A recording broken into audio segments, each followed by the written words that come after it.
All right, my name is Jim Cummings. I'll be talking as a business consultant to a local Oxford Rotary Club full of community leaders. Ever since the 2008 financial crisis, the global economy has really had to take a step back and reevaluate what they're doing. So because of this, we've entered into one of the most transformative times in our economy's history.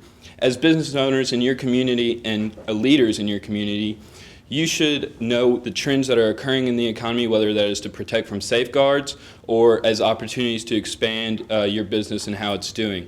Today I'm going to give you a major trend that is happening in the economy. It's called the sharing economy. I'm going to explain what this is to you by first giving you the history of the sharing economy, the impact it's having today, and where it's going in the future. So when I say sharing economy, I want you to think of the big three, right? Uber, Lyft, and Airbnb. What these companies originally sought to do was getting rid of the traditional notion of private ownership. So if, say, I have a need to get from work to and from work every single day, right? Instead of going to a car dealership who owns an asset, a car, and buying it, now making it my own personal asset so I can get to work, instead what the sharing economy does is it allows two people to find needs that can fit each other, right? So maybe you have underutilized time and a car that you're not using. I don't need a car necessarily, I need mobility, and that's where the sharing network comes, or the sharing economy comes, excuse me. So it started out originally as a not-for-profit organization. So in 2001, Wikipedia was created. In 2003, Couchsurfers was created. And information systems in a short 2-year span advanced enough to where Lyon, France actually put out the first mass bike sharing program, which you now see coming over into the United States. Like I said, these were not-for-profit organizations. They originally were maybe some alternatives to some of the big corporations around the world. But what happened shortly thereafter, all these companies started emerging, is they got intertwined with social media, right? Social media and the internet allowed for them to explode. Now you see these companies of Uber, Airbnb worth millions and millions of dollars. Just to exemplify that, Airbnb is currently doing 22% more guests a night than a name you and I have heard ever since we've been growing up, Marriott, right? So it's pretty incredible what they're doing and how fast it's occurring. But what is some of the impact that it's having today, right? So there's two routes you can really go, and this is being hotly debated in the media. So one is it's wage earning opportunities for all, right? It's no longer hard to find a job. You have a car, you have time, boom, you have a job, you have a way to make money, to bring in income, and proponents of that say that's awesome. We're bringing down unemployment and it's helping the economy.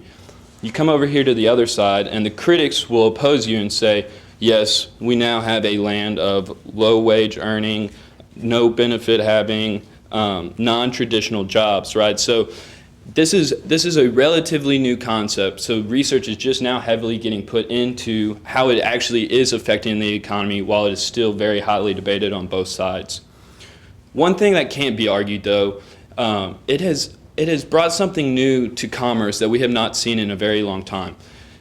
Probably maybe ever. So think back to your grandparents, maybe even your parents. Think of them, essentially what Uber is you're getting into a stranger's car and he's giving you a ride. Think of how that would work back then. Or they're renting out the spare bedroom, right? That's just not something that's happened. So what has developed through this sharing economy is a trust in this upcoming generation of millennials. It's a trust between people and peer-to-peer commerce to where I feel comfortable enough with a stranger coming into my home, using my spare bedroom, and leaving it decent, you know, as good as you could expect.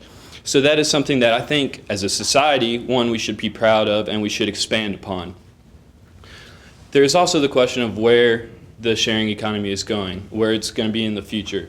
So as you've seen, Uber, Airbnb, they're humongous, right? They're corporations, for lack of better words. They have turned into what they originally were not supposed to be.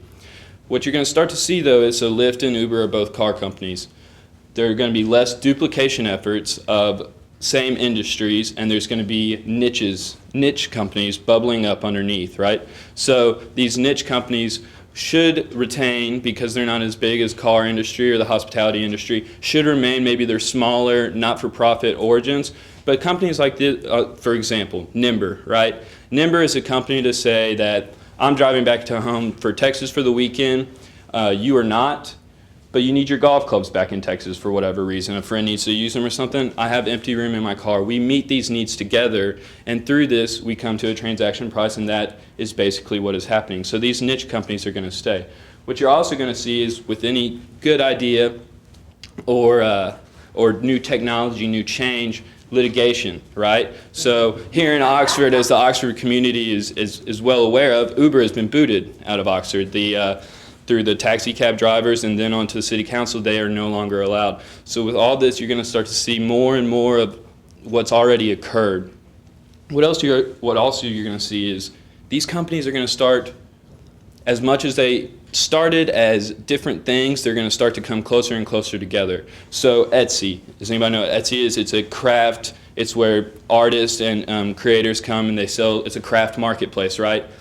If you noticed, Amazon just opened up their own craft marketplace, which is a direct competitor and trying to latch on to some of these sharing economy ideas. And so through some of this knowledge, being aware of what's happening in your economy through some of the history of the sharing economy, the impact that it's having today, the discussion that people are having about it and the opinions, and then maybe where it's going in the future, you are able to capture some of these opportunities or safeguards against some of these threats. Thank you.